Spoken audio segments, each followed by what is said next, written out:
आज हम लोग विज्ञान के कुछ महत्वपूर्ण प्रश्न पे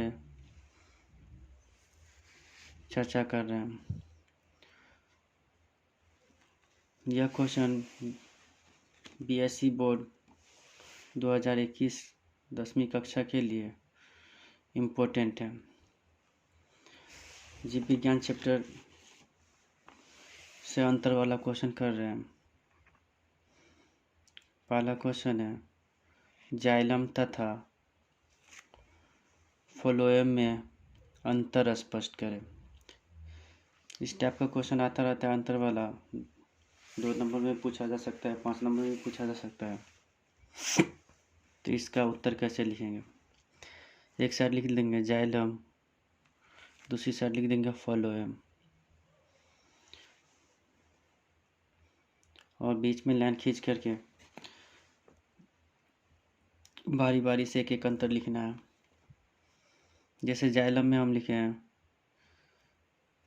जाइलम यह एक मृत कोशिका होता है। मतलब जाइलम उत्तक जो होता है मृत कोशिका होता है, इसका शरीर मृत कोशिका का बना होता है। फ्लोएम में यह एक जीवित कोशिका होती है। फ्लोएम एक जीवित कोशिका होती है। दूसरा जाइलम यह जल तथा खनिज पदार्थों का स्थानांतरण करता है। स्थानांतरण मतलब जाइलम उत्तक में या जाइलम में जल तथा खनिज पदार्थों का स्थानांतरण होता है, जबकि फ्लोएम में यह खाद्य पदार्थों का स्थानांतरण करता है। फ्लोएम खाद्य पदार्थों का स्थानांतरण करता है। 1-2 बार लिखिएगा, इस तरह से अपने याद हो जाएगा। तीसरा है जाइलम में इसमें पदार्थों का स्थानांतरण परिवहन एक दिशीय होता है। जाइलम में पदार्थों का स्थानांतरण जो होता है एक दिशीय मतलब एक ही दिशा में होता है। मतलब नीचे से जड़ से जल लेता है और ऊपर की ओर परिवहन होता है, जबकि फ्लोएम में इसमें पदार्थों का परिवहन बहुदिशीय होता है। सबसे पहले ये याद रखिए कि जाइलम फ्लोएम पादप कोशिका का एक उत्तक है। पादप कोशिका में पाए जाने वाला उत्तक है। जाइलम जल तथा खनिज पदार्थों का स्थानांतरण करता है और फ्लोएम खाद्य पदार्थों का स्थानांतरण करता है। तो ये हुआ पहला क्वेश्चन, जाइलम तथा फ्लोएम में अंतर। 1-2 बार लिखिएगा, देख लीजिएगा, आसानी से याद हो जाएगा। आइए हम लोग दूसरा क्वेश्चन पे चर्चा करते हैं।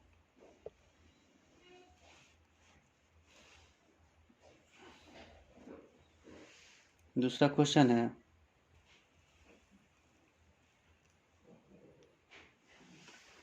धमनी तथा शिरा में अंतर स्पष्ट करें। ठीक उसी तरह से लिख लेंगे, एक साइड धमनी एक साइड शिरा। एक में लिखे हैं ये रक्त को हृदय से अंगों की ओर ले जाती है। धमनी में क्या होता है? तो रक्त को हृदय से शरीर के विभिन्न अंगों की ओर रक्त पहुंचता है, जबकि शिरा में यह रक्त को अंगों से, शरीर में बन रहे रक्त को अंगों से हृदय में ले जाती है। दूसरा है यह शरीर के गहराई में होता है। धमनी में दूसरा तरह लिखे यह शरीर के गहराई में होता है। शरीर के आंतरिक भाग में होता है, गहराई में।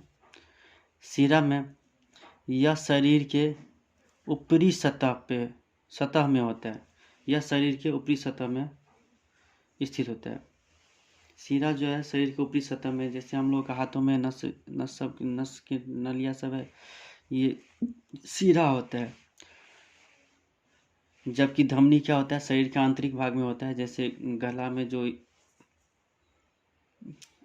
कि रक्त वाहिनियाँ सब है, ये सब धमनी है। इसका तीसरा अंतर है, इसकी दीवार, धमनी की इसकी दीवार मोटी तथा पेशीय होती है। तीसरा, इसकी दीवार पतली तथा लचीली होती है। धमनी की दीवार मोटी और पेशीय होती है, शिरा की दीवारें पतली तथा लचीली होती हैं। चौथा है, यह खाली होने पर पिचकता नहीं है। धमनी में से अगर रक्त खाली हो जाता है तो पिचकता नहीं है, लेकिन शिरा में यह खाली होने पर पिचक जाती है। शिरा खाली होने पर पिचक जाता है, मतलब रक्त जब खाली होता है शिरा से तो ये पिचक जाती है। पांचवा लिखे हैं, यह ऑक्सीजन युक्त रक्त का प्रवाह करता है। मतलब जब रक्त का प्रवाह होता रहता है तो ऑक्सीजन की उपस्थिति में होता है, जबकि शिरा में यह बिना ऑक्सीजन युक्त रक्त का प्रवाह करता है। ऑक्सीजन की अनुपस्थिति में रक्त का प्रवाह होता है।